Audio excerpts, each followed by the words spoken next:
private ownership. Catherine Delahunty. Koe, Mr Speaker, tēnā koutou te whare.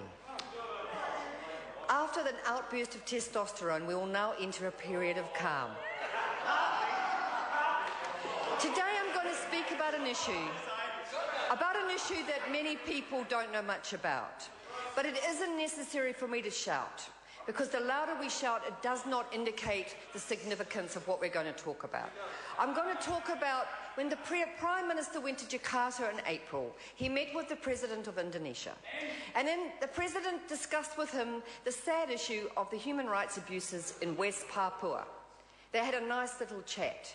And then, interestingly enough, last week I found out that the New Zealand Defence Force are training Kopassus, an officer from the special unit who are known for human rights and abuses right throughout East Timor, Aceh and West Papua. I don't think many citizens of this country would be happy to know that the New Zealand Defence Force are training people like Major Edwin Sumanta, who was part of the Kopassus Special Unit, who Human Rights Watch have accused of torture and murder in West Papua. Now, this issue is one that brings New Zealand to shame. We should stop training the military who are implicated in violence in West Papua. And what that means is stop training anyone from Indonesia until they stop the abuses that are taking place as we speak in that country. Right now in West Papua, we have a sorry record of human rights abuses. So last week, the military attacked a village in the area of Wamana, and they burnt a number of houses. And then Mako Tabuni was assassinated outside the university, shot in cold blood. Buka Tabuni was arrested and detained without trial, and a number of other people have been killed.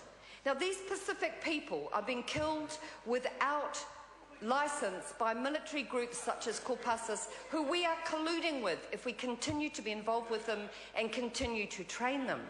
And so what we have a situation now in West Papua, which is basically an occupied country where people are being subjected to human rights abuses, which is less than 400 miles north of Australia, and where most citizens of this country think that it's somewhere connected to somewhere, but have absolutely no idea of our own involvement as a country with this issue.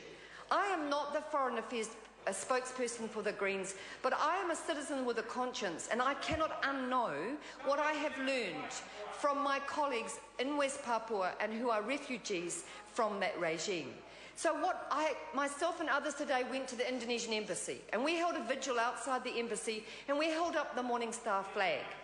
The reason we held up the Morning Star flag is, unlike in Aotearoa, New Zealand, if you raise the Morning Star flag in West Papua, you get 15 years in prison. Now, if that's the kind of country we want to trade with, Indonesia, do we not think that we should demand a higher standard of ethics with our trading partners than arresting people, shooting them, summary executions in the streets of their country, and putting them in jail for 15 years for raising their flag?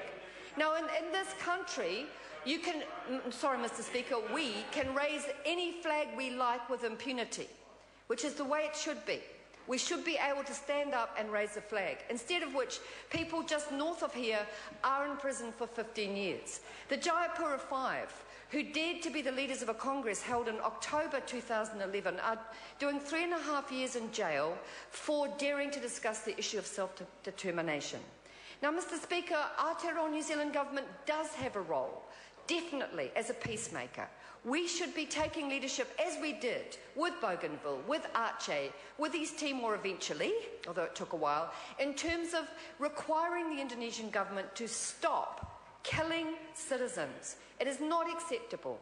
Much as we are concerned about Syria, much as we are genuinely concerned about issues in Palestine, those countries actually have something that West Papua doesn't. They have the international media and the International Red Cross. Now, the International Red Cross is not allowed in West Papua.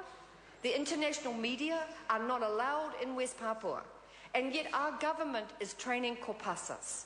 We need to answer as to why our government has allowed that to happen. Because I don't think our citizens think torture is acceptable. I don't think the citizens of this country think being put in jail for 15 years for raising a flag is acceptable, and yet we continue to collude with the Indonesian government policy of attacks on citizens in West Papua. The Honourable Tony Ryle. Chairman. Mr. Chairman, thank you very much.